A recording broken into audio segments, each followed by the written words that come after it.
And let's take a look at our next species.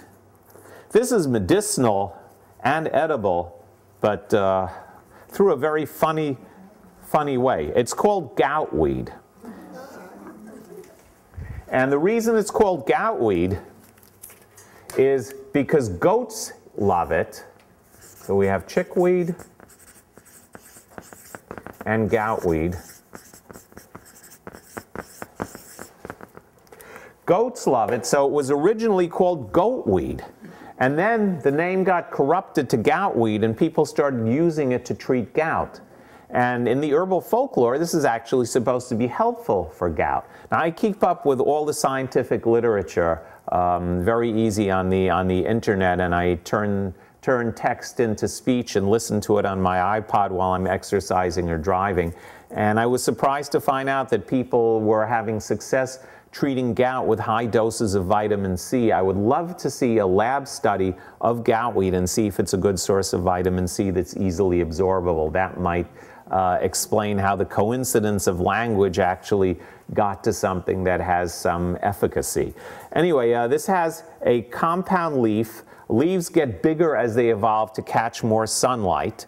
That helps them survive better, so the genes get passed along over the generations.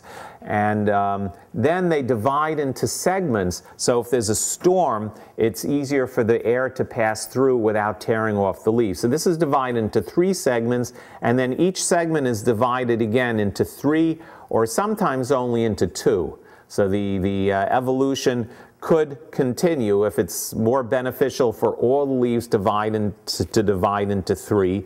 Then this could evolve into all 3 leaflets divided into 3.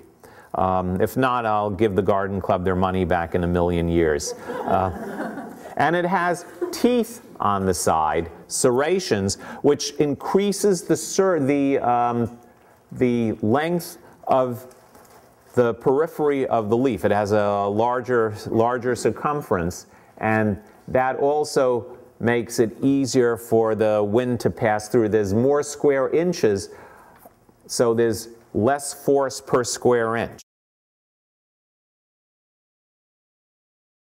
So this is probably an adaptation to storm winds. And it tastes like a combination of parsley and celery, and I use it as a seasoning in soups and sandwiches, anywhere you use parsley. I love to cook, and parsley is such a commonly used culinary herb. We'll pass some of this around. It's fairly strong. It's like eating fresh parsley. How tall is goutweed? The flower gets about this tall. It looks a little like Queen Anne's lace.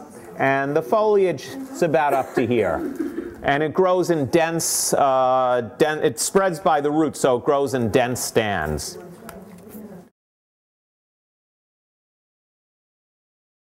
And it's quite delicious. So take a little piece and see what you think. And this is another one that is invasive. Here we go. Do you cook with this? Yeah, you use it raw or cooked, either way.